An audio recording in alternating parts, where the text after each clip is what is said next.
രാഹുൽ ഗാന്ധി അധ്യക്ഷ പദവി ഏറ്റെടുത്ത ശേഷം കോൺഗ്രസ് പരീക്ഷണം നേരിട്ട ആദ്യ സംസ്ഥാനമാണ് കർണാടക. JDS-ഉമായി സർക്കാർ ഉണ്ടാക്കാനും JDS-ന് മുഖ്യമന്ത്രി പദവി നൽകാനുമുള്ള കോൺഗ്രസിന്റെ തീരുമാനം BJP-യെ അധികാരത്തിൽ നിന്ന് അകറ്റി. ഇതോടെ രാഹുലിന്റെ നീക്കം ഏറെ ശ്രദ്ധിക്കപ്പെട്ടു.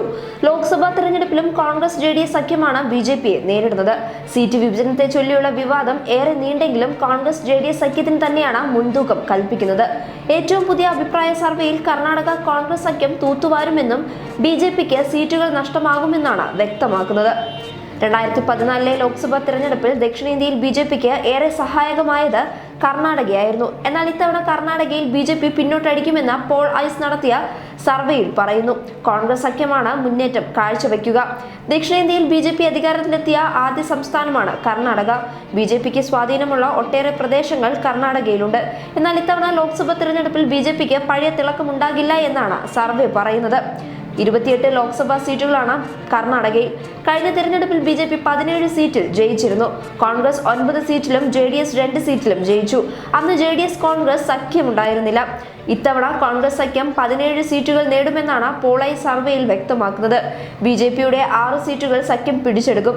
BJP 11 സീറ്റിലേക്ക് ചുരുങ്ങുമെന്നാണ് സർവേയിൽ പറയുന്നത്. കഴിഞ്ഞ വർഷത്തെ കണക്കുകൾ നേരെ മറിച്ചാകുമെന്ന് ചുരുക്കം. അടുത്തിടെ നടന്ന നിയമസഭാ തെരഞ്ഞെടുപ്പിലെ കണക്കുകൾ പരിശോധിച്ചാൽ BJP-യാണ് മുന്നിട്ട് നിൽക്കുന്നത്. 13 ലോക്സഭാ മണ്ഡലങ്ങളിൽ BJP മുന്നിട്ട് നിൽക്കുന്നു. 11 സീറ്റിൽ കോൺഗ്രസും 4 സീറ്റിൽ JDS-ഉം മുന്നിട്ട് നിൽക്കുന്നു. എന്നാൽ നിയമസഭാ തെരഞ്ഞെടുപ്പിന് ശേഷം കോൺഗ്രസ് സഖ്യത്തിന്റെ പ്രതിച്ഛായ വീണ്ടും മെച്ചപ്പെട്ടു എന്നാണ് സർവേയിൽ വ്യക്തമാകുന്നത്. 17 സീറ്റ് കോൺഗ്രസ് സഖ്യം കുതിക്കുമെന്നാണ് സർവേ. BJP-ക്ക് ഇവിടെ സീറ്റ് കുറയുന്നത് മോദിയുടെ രണ്ടാം ഊഴം എന്ന മോഹത്തിന് തിരിച്ചടിയാണ്. കോൺഗ്രസ് സഖ്യം 51% വോട്ടുകൾ നേടുമെന്നാണ് സർവേയിൽ പറയുന്നത്. BJP-ക്ക് 45% വോട്ടുകളും കിട്ടും. പല സീറ്റിലും ശക്തമായ പോരാട്ടം നടക്കും. വൻ ഭൂരിപക്ഷം മിക്കയിടത്തും ഉണ്ടാകില്ല. 8 സീറ്റിൽ കോൺഗ്രസ് സഖ്യത്തിന് വൻ ഭൂരിപക്ഷം ലഭിക്കും. 3 സീറ്റിൽ നേരിയ ഭൂരിപക്ഷം മാത്രമാണ് ഉണ്ടാകുക. BJP-ക്ക് 4 മണ്ഡലത്തിൽ ഉയർന്ന ഭൂരിപക്ഷം ഉണ്ടാകും. 4 നേരിയ ഭൂരിപക്ഷവും.